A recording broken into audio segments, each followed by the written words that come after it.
In the short term, I don't think much is going to change. I think Samsung can and will redesign around some of the patents, so I don't think they're going to be evicted from the market. I don't think it's highly likely that Apple will get an injunction against Samsung products, although it's possible. But I think the key here is that Samsung's infringement was deemed to be intentional and reckless. And that's the key, is that now Apple has a lot of firepower to go after them again and again. Because basically what the court is telling you here is that Samsung intentionally copied Apple designs on the hardware, and then with Android intentionally copied some of the software. So that's the key. So it definitely does have the potential to be a major game changer.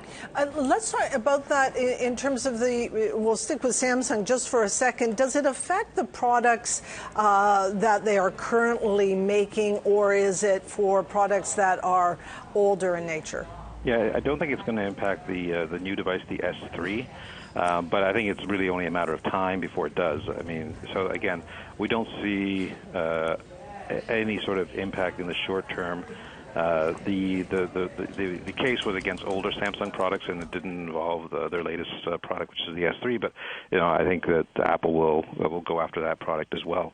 So that's why I don't necessarily foresee any kind of short-term impact in the U.S. market, because I think that Samsung will design around some of the older products, and really the S3 was not part of this case. Gus, what about the other gainers out there, Nokia, Microsoft? Are there companies that stand to gain in some substantial way over the coming quarters? Has a gap been created for some of the laggards, whether it's Research in Motion, whether it's Nokia? Yeah, I mean, I think the key here is what's going to happen to Android. Android has had tremendous success. Because a lot of hardware OEMs don't have their own platform, and they needed something to compete, and they used Android because they thought it was free. But really, with Apple and Microsoft going after Android, you really have to consider whether it's free or not, and OEMs out there have to consider what is the real cost of using Android.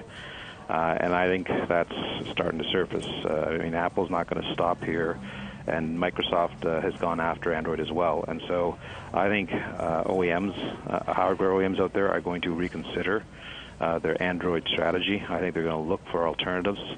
And I think that Windows 8 looks probably attractive right now, and I think Nokia will probably announce a Windows 8 device next week.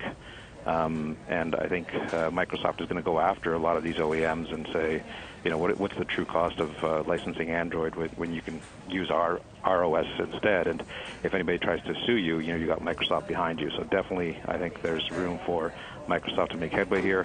I also think there's good potential for BlackBerry 10 if they decide to license that out. Apple has been in a very strong position vis-a-vis the carriers. Does this make their position even stronger? And also, does it help RIM with the carriers, given that's what they're doing right now? They're knocking on doors, presenting BB10 to them. Yeah. Well, I think the Apple has had a tremendously strong position versus the carriers, but the carriers don't like that. Right. I think the carriers are going, with what's happening now and with the potential of Android, the threat to Android, I think the carriers are going to flock to alternatives. So, like I said, I think in the short term, nothing's going to change here because the carriers pretty much have their plans for the Christmas season. I don't think this is going to change anything. But beyond that, everything's up in the air. With RIM launching BlackBerry 10 in Q1, I think the carriers are going to take a long, hard, good look at it, and it's not in their interest to have a monopoly, an iOS monopoly. So they are, if Android is that threat, I think they're going to do it. I think they're going to direct a lot of resources towards Microsoft and BlackBerry 10 to get competition. So I think that is where RIM and Microsoft have some allies that the carriers are going to want competition.